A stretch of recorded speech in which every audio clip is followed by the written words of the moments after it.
अब हम इस वीडियो में ये सीखने वाले हैं कि हम इनवर्स फंक्शन को कैसे रिप्रेजेंट करते हैं। माना एक सेट है x 1, 2, 3 एंड सेट y है a, b, c। तब एक फंक्शन f सेट x से सेट y में कुछ इस प्रकार डिफाइन है एंड एक फंक्शन g सेट y से सेट x में कुछ इस तरह से डिफाइन है।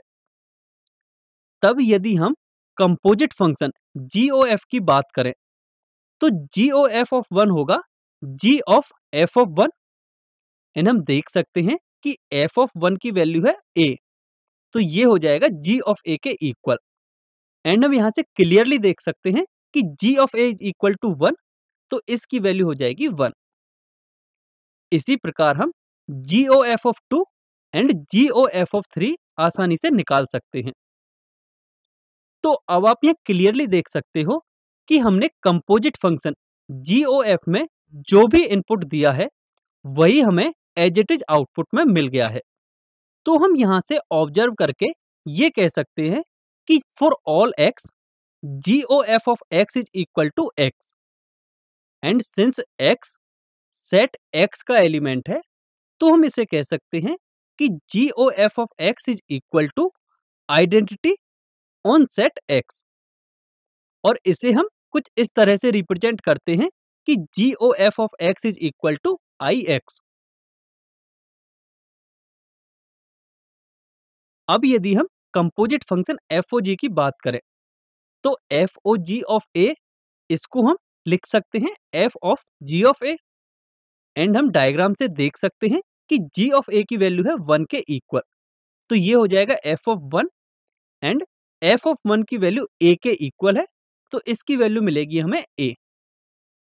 इसी प्रकार हम FOG of B and F of G of C की वैल्यू भी आसानी से निकाल सकते हैं।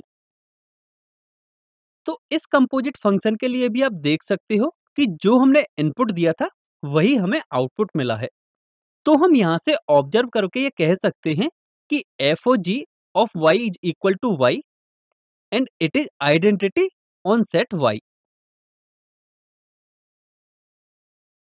तो अब हम यहाँ से ये कंक्लूड कर सकते हैं कि यदि कोई फंक्शन f सेट x से सेट y में डिफाइन है and function g set y से सेट x में डिफाइन है and composite function GOF is equal to identity on set x and composite function FOG is equal to identity on set y, तब function g function f का inverse function होता है। और इसे हम कुछ इस तरह से रिप्रेजेंट करते हैं कि g is equal to f की पावर -1। पावर -1 का मतलब है इनवर्स, और इसे हम पढ़ते हैं g is equal to f inverse. तो माना कि एक फंक्शन है fx is equal to y and function f 1 and onto है। तब यदि x फंक्शन f का इनपुट है जिसके करेस्पॉन्डिंग हमें आउटपुट मिलता है y। अब यदि हम इस फंक्शन के आउटपुट y को फंक्शन f इनवर्स में एज एन इनपुट दें तो हमें आउटपुट मिलेगा x।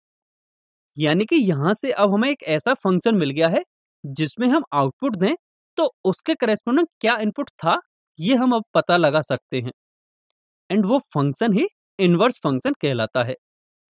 और इसे हम लिखते हैं x is equal to f inverse y।